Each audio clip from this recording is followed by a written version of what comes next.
कि धर्म धर्म सब ही कहें और धर्म न चीने को। धर्म चित्त की शुद्धता समझे बिरला को। सभी जहाँ जाओ जहाँ देखो धर्म की चर्चाएं होती हैं और बड़े बड़े मेलाएं लग रहे हैं, हजारों लाखों लोगों की भीड़ टकरा रही हैं। आप लोग खूब तन से मन से धन से सेवा करते हैं और हर वर्ष इस कार्यक्रम को बढ़िया सफल बनाते हैं। अब की बार भी ये 4 दिन का कार्यक्रम रखा गया, लेकिन मैं कुछ ऐसी थोड़ी सी दुविधा रही मेरे चित्त में कि चलो इतवार तो हमारे वो थोड़े से वक्त आएंगे तो चलो दिन में वहीं कर लेंगे। तो कुछ मेरी भी डील थी और कुछ टेंट वाले भी ढीले पड़ गए और यहाँ गर्मी भी अधिक है ज़्यादा, विशेष करके लोग बाहर भी बहुत हैं, तो थोड़ी सी मेरी भी ये भूल रही और कुछ उन लोगों की भी थोड़ी सी बात रही। अब कल से कार्यक्रम उधर पांडाल में ही होगा, बढ़िया खुली हवा लगेगी और बढ़िया अच्छे संत महात्मा और आप सभी भाई बहनों को अच्छी अच्छी बातें बताएंगे। संतों की बात एक अगर जीवन में लग जाए तो एक ही बात जीवन को बदल देती है। जैसे दूध में 1 किलो दूध में 2-5 मठा की बूंदें गिर जाती हैं तो वही दूध न रह करके और वो दही बन जाता है। ऐसे ही कई संत महात्माओं की बातें कुछ हमारी समझ में आ जाए और लग जाए ये जामन तो हमारे जीवन की भी धारा बदल जाती है। किसी विद्वान ने कहा है कि नज़रें बदलती हैं तो नज़ारे बदल जाते हैं और जब किश्ती रुख बदलती है तो किनारे बदल जाते हैं। तो इसलिए मेरे बहन भाइयों, केवल जैसे ड्राइवर अपनी गाड़ी को मोड़ देता है, केवल इसी तरीक़ा से हमको मोड़ देना है। सारी चीज़ें वहाँ की वहीं पर रहेंगी, आँख वहाँ की वहीं पर रहेंगी, कान वहीं के वहीं पर रहेंगे, हाथ मुख पैर सब कुछ वहाँ का वहीं पर रहेगा। केवल बदलाव है तो जैसे ड्राइवर ने गियर डाल करके और गाड़ी को मोड़ दे दिया, बस ऐसे ही हमको अपने जीवन रूपी गाड़ी को मोड़ देना है और बस मोड़ लग गया तो हो गया काम। कितना बढ़िया कहा है, देखिए कि धर्म धर्म सब ही कहें और धर्म न चीने को।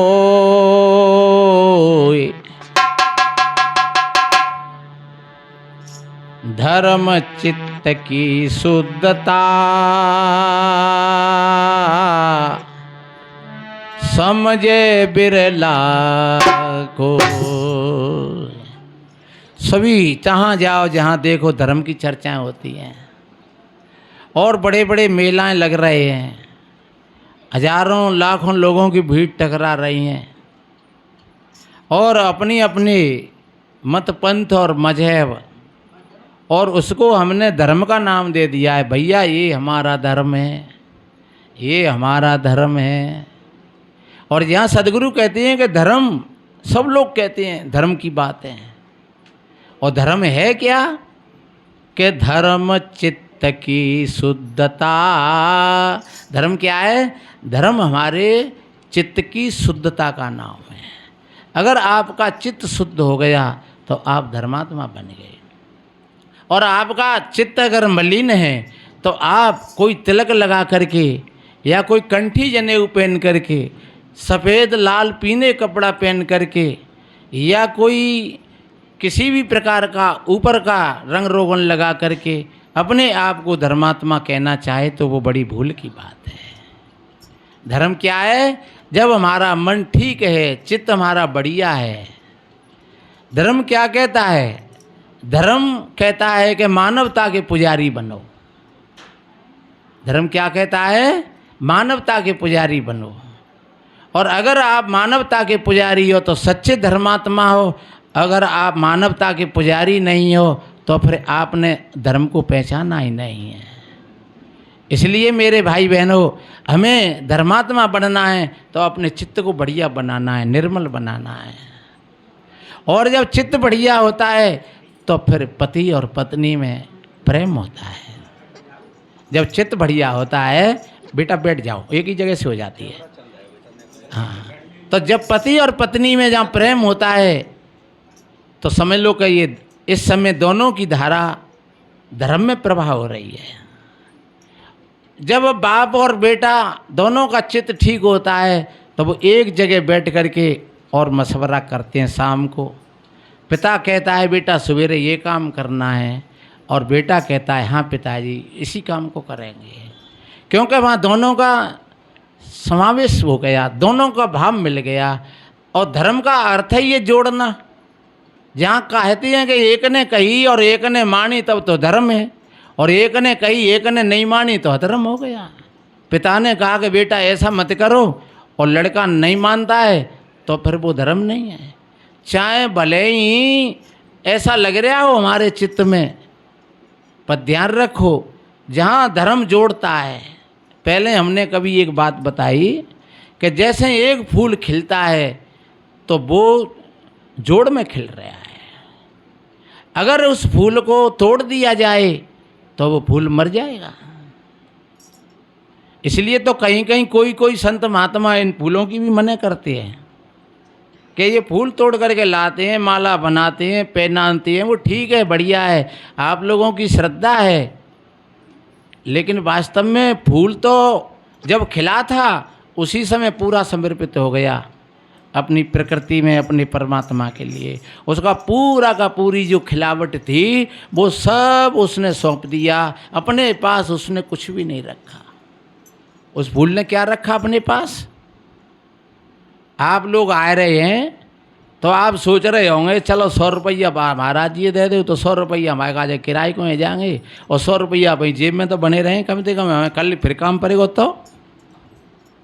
लेकिन फूल के अंदर में तो ऐसा भाव नहीं होता है कि आज जाए कछुआ छोड़ दूँगा और कछुआ कल छोड़ेंगे, क्योंकि फूल तो पूरा का पूरा समर्पित हो जाता है। फूल के अंदर में कोई छुपाव नहीं है, इसलिए उसकी खिलावट अलौकिक होती है। फूल की खिलावट अलौकिक खिलावट होती है उसकी। हमारी फिर भी लौकिक हो सकती है, लेकिन फूल की खिलावट अलौकिक होती है। तो जब फूल को आपने डाली से तोड़ दिया तो समझ लो कि वो मर गया। और मरा हुआ फूल फिर क्या वो सुगंधी देगा? फिर तो वो दुर्गंधी में परिवर्तित हो जाता है, उसकी सुगंधी समाप्त हो जाती है। और फिर उस सड़े हुए फूल को अगर जहाँ ऐसे माला बना करके पहन लिया हमने, पहना दिया आपने, आपको नहीं पता है। चाहे महात्मा जी कितनी कपड़ा बढ़िया एकदम पखाव के पहने हुए हैं और बाप ऐसे नेक अगर दाग लग गो पानी को सो तो बुना छूटती पे सावन लगा लगा के मच जाओ। क्यों? वो जिंदा नहीं था, वो मरा हुआ था। उसकी खिलावट के लिए एक डाली की आवश्यकता है। जब तक वो डाली से जुड़ा हुआ है तब तक वो खिल रहा है। और डाली को भी जरूरत है उस पेड़ की। अगर डाली को ही पेड़ से अलग कर दिया जाए तब भी फूल मर जाएगा। उस पेड़ को भी आवश्यकता है उन जड़ों की, जिन जड़ों के आधार से वो पूरा का पूरा भोजन ले रहा है और वो अपनी जीवंतता पेश कर रहा है। बैठ जाओ बेटा, भाई बैठ जाओ, बैठ जाओ अभी थोड़ी देर के लिए। वो अपनी जीवंतता को प्रकट कर रहा है। कैसे कर रहा है? अगर वो जड़ें नहीं हो तो, अगर वो जड़ें नहीं हो तो वो सूख जाएगा। फूल की तो बात दूर रही, पेड़ भी सूख जाएगा। तो उसको जीवंतता के लिए उसको जड़ों की आवश्यकता है, और फिर जड़ों को भी आवश्यकता है इस पृथ्वी की। अगर उन जड़ों को भी अलग कर दिया जाए पृथ्वी से तब भी वो सूख जाएगा पूरा का पूरा। अच्छा, और पृथ्वी के साथ में भी जुड़ करके उसको आवश्यकता है पानी की, है? अगर पानी नहीं लगाया तो तब भी सूख जाएगा। और पानी के साथ साथ भी आवश्यकता है हवा की, अगर उसको हवा नहीं लगे तो तब भी मर जाएगा।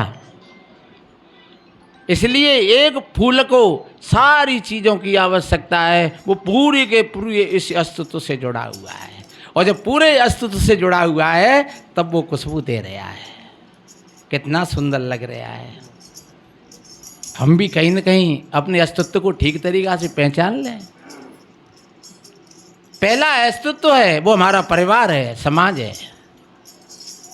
कोई भी अगर बच्चा बच्ची अपने परिवार से अगर टूट जाए तो वो ऐसे ही मर जाएगा जैसे फूल को डाली से तोड़ करके और वो फूल की सुगंधी समाप्त हो गई। कोई भी लड़की अपने परिवार से टूट करके चली जाए, कोई लड़का अपने परिवार से टूट करके चला जाए, अपने माता पिता से टूट करके चला जाए, तो समझ लो कि वो सुगंधी बहीन हो गया।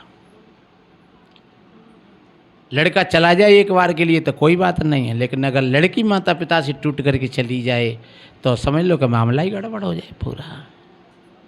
इसलिए प्रत्येक एक व्यक्ति को आवश्यकता है जोंट की।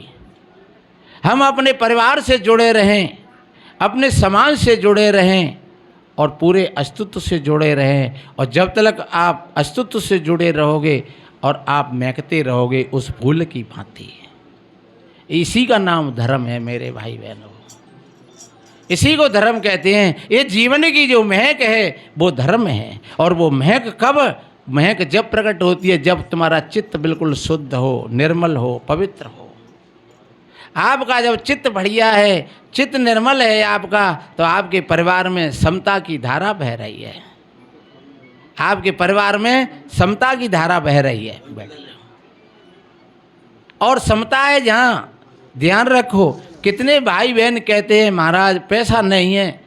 अरे पैसे में शांति नहीं है, नहीं पैसा होना चाहिए। मैं ये नहीं कह रहा हूँ कि नाने तो बाढ़ में जानते हो, पर पैसे वालों के घरों में भी हमने देखा है, पैसे वालों के घरों में भी बहुत बड़ी तू ताम मची रहती है। इसलिए पता रहता है, पता लगता है कि पैसे में शांति नहीं है।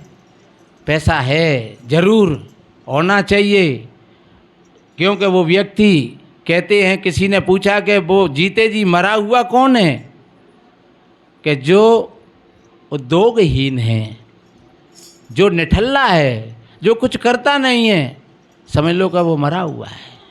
इसलिए कुछ करना चाहिए जीवन के लिए। जब तक हमारे शरीर में शक्ति है तब तक हमको करना चाहिए, कुछ करना चाहिए। ज़रूर पैसा कमाना चाहिए और कमा करके उसको एकदम ज्यों का तो ही खर्च नहीं कर देना चाहिए।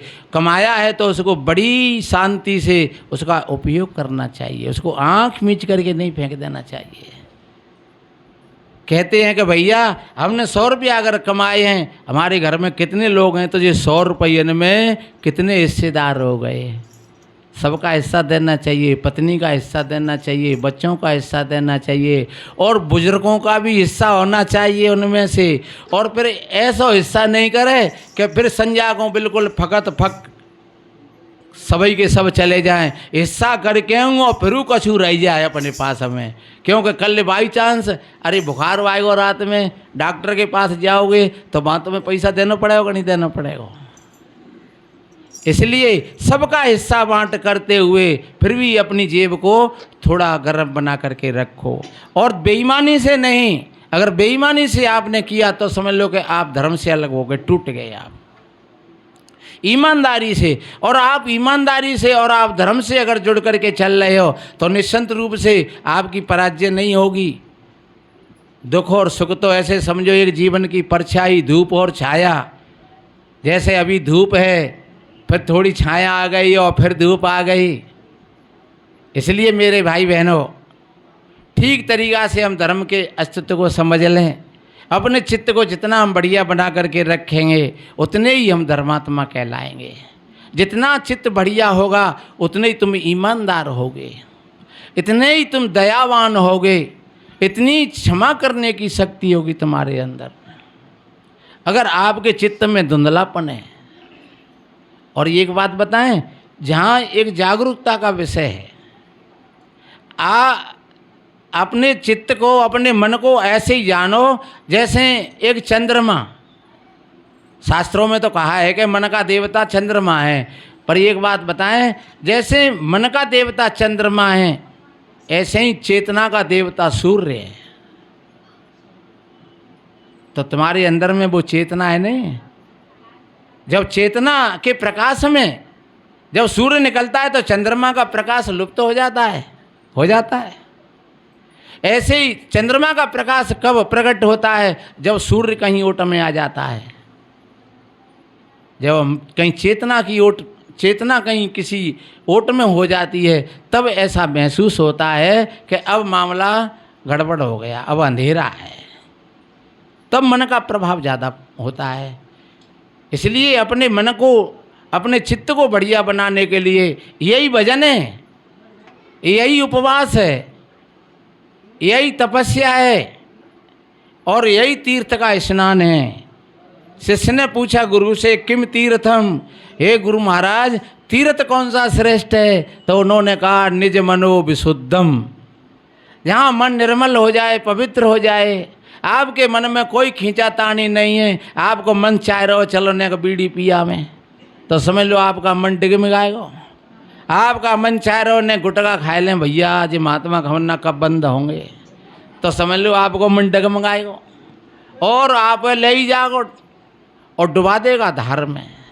इसलिए आप सजग होकर के बैठे हो और देख रहे हो अपने मन को, मन का निरीक्षण परीक्षण कर रहे हो, तो निश्चित रूप से आपका मन शुद्ध होगा, पवित्र होगा और आप धर्मात्मा कहलाओगे। फिर ऊपर की टीका टिप्पणी की कोई आवश्यकता नहीं है, ऊपर के वेशभूषा की भी कोई ज़्यादा विशेष आवश्यकता नहीं है, बनावटी कृत्य की कोई आवश्यकता नहीं है। फिर आप सच्चे अर्थों में धर्मात्मा हो।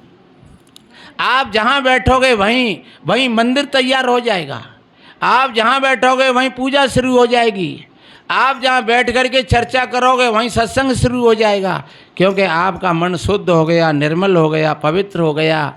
सज्जनों, जहाँ मन की पवित्रता है, जो मैंने बोला था कि धर्म चित्त की शुद्धता जाने बिरला को, जो हमारा चित्त है ये सच्चे अर्थों में जितना शुद्ध होगा, जितना निर्मल होगा, उतना ही भाईचारा होगा, प्रेम होगा, समता होगी और जीवन में खिलावट रहेगी।